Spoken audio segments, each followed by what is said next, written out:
دراصل ان تین امور کا مقتضا ہے، یعنی سائنس و اسلام اور ان کی درمیانی نسبت واضح ہو جائے تو ایک واقعے کا اثبات ہوگا، مگر ہر واقعہ محض ایک واقعے کی حیثیت سے ایک افسانہ سے زیادہ حیثیت نہیں رکھتا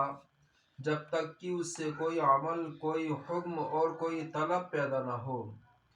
اس لیے چوتھا مقصد یہ ہوگا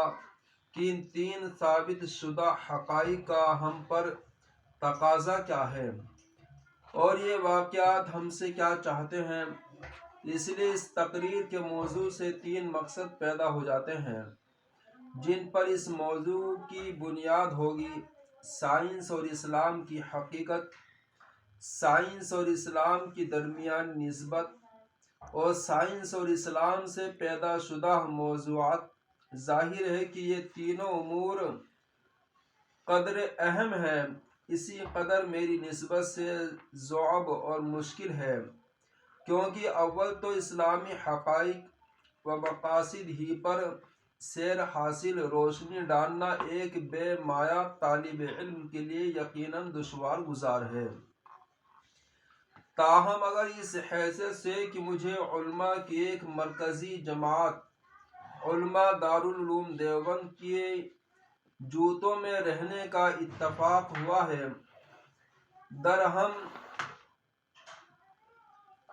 کے قاعدے کے مطابق میں کوئی ایک آدھ جملہ اسلام کے مقاصد کے متعلق کہہ بھی دوں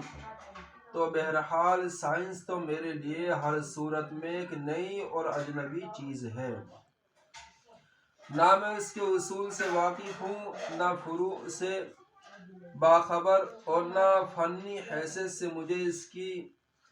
مبادی اور مقاصد سے کوئی تعارف حاصل ہے۔ اور ظاہر ہے کہ جملے کے اطراب میں سے اگر ایک طرف بھی گوشہ چشم سے ایک طرف رہ جائے تو طرفین کی درمیانی نسبت پر روشنی ڈالنا کس قدر مشکل ہے۔ تاہم جبکہ ایک محترم جماعت کی طرف سے مجھے اس پر مامور کیا گیا ہے تو میں سمجھتا ہوں کہ یہ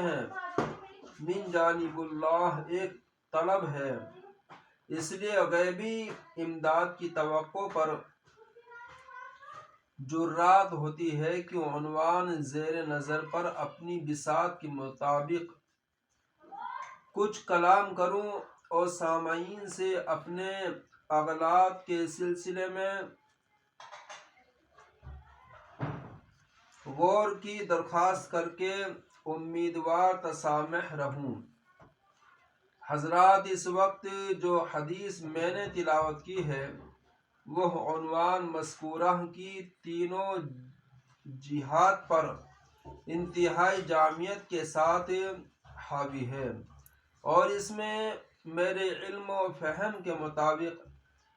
پہلے سائنس کی جوہری حقیقت پر اس طرح روشنی ڈالی گئی ہے کہ گویا اس کا مغز اور لب لباب کھول کر سامنے رکھ دیا گیا ہے۔ اس کے بعد اسلام کی اصلیت و اشغاف فرمائی گئی ہے، اور پھر ان دونوں چیزوں کی باہمی نسبت اس انداز سے آشکارا کی گئی ہے جس سے یہ بھی واضح ہو جاتا ہے کہ ان میں سے مقصودیت کی شان کس کو حاصل ہے اور وسیلہ محض ہونے کی کس کو، اور پھر یہ کہ اس وسیلے سے اس کے مقصود کو حاصل کرنے کا طریقہ کیا ہے، اور پھر حصول مقصد کے بعد اس پر کیا ثمرات مرتب ہوتے ہیں جن کی توقع پر تحصیل مطلوب کی سعی کی جائے۔ ہاں، مگر حدیثی حقائق کھولنے سے پیشتر مناسب ہے کہ میں سائنس کا موضوع متعین کروں تاکہ اس پر انضباط کے ساتھ بحث کی جا سکے، مگر ساتھ ہی یہ بھی عرض کیے دیتا ہوں کہ فن سائنس کے موضوع کی تعیین فن کی حیثیت سے ہے تو میری قدرت میں تو اس لیے نہیں کہ میں نے اس فن کی تعلیم نہیں پائی، البتہ اس کے مشہور اور زبان